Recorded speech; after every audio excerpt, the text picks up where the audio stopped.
Welcome to another issue of the Sierra Independent Press video blog exclusive. I'm James Anderson, and inviting us into his lair today, Carl Estermyer. Carl, thank you for having us today. Yeah, of course. So we're featuring two of your paintings, Joan Jett and Rocker Chick. Can you tell us the story behind these paintings, how they came to be? Sure.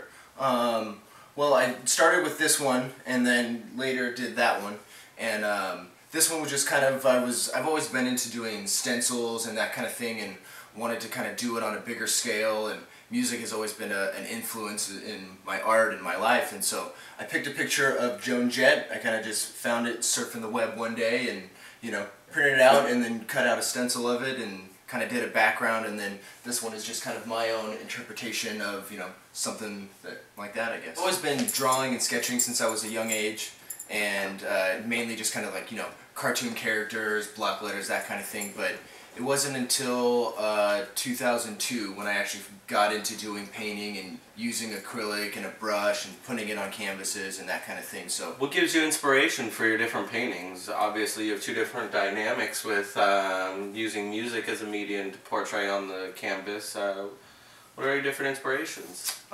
Pretty much just life is an inspiration. I mean, people that you meet and the things that you see and the way that the world works, I mean, that all comes out through your artwork.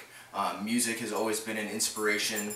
Skateboarding has always been a huge influence in my life, so that kind of dirty, grimy street scene, that kind of thing definitely comes out in my artwork. When you look at a canvas, it's obviously going to make you feel a certain way, and that's kind of an objective of an artist, is to kind of portray that. And when you use bright colors like this one, it's kind of going to put you in more of a happy mood, you know, bright colors, it's going to make you want to party. So, I'm wearing one of your t-shirts. This is an old vintage one-of-a-kind Aurora shirt.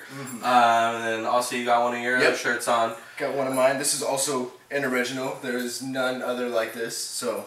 Mucho bueno. Of course I gotta keep that one, so... Well, how do you, what inspires you to change different mediums? I know you do skateboard decks, you do shirts, you do paintings. What changes the, oh, I want to do a painting this day, or I want to go do screen printing this day?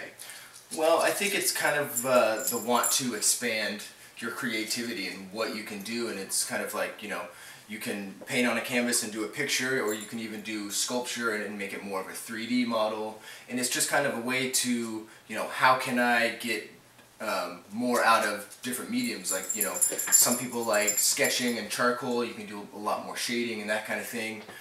Silk screening was definitely an interest in mine as far as like making clothing and printing t-shirts, and it's essentially it's a canvas you can take with you and show it off in your daily life. Usually try not to hold too much of like an idea and specifics on this is how I want it to look, I want these colors here.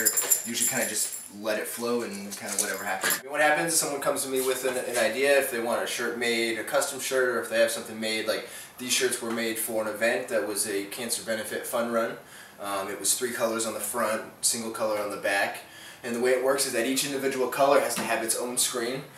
So this was the screen for the back, and then I have 1, 2, 3 screens for the back. Oh, I think I said the other one was for the back. The other one was for the front, and these 3 screens are for the back.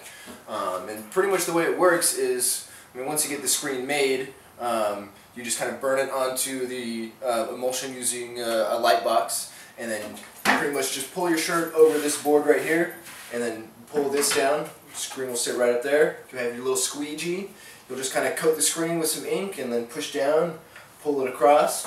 What that will do is push all of the ink through onto the shirt. And then right over here I have a flash dryer, which is just a heating element. The ink that I use is a plastisol ink, which needs to be heat treated to dry. So I will wheel this over here and spin it over that board, and then heat it up, and then move on to the next color if I have to, and then pull it off and toss it on the stack and pull over another one. And so after you do all that and flash dry, you know, all of the inks, that's what you come up with. Very cool. This is the Sierra Independent Press. Carl, thank you for having us and bringing us into your home and showing us your screen printing and sharing your art with us. We really appreciate it. Yeah, definitely. Being a successful artist is just, you know, portraying anything that you want to portray, and if you get that image out there and you get a message out there that you want to get out, then you're already a successful artist.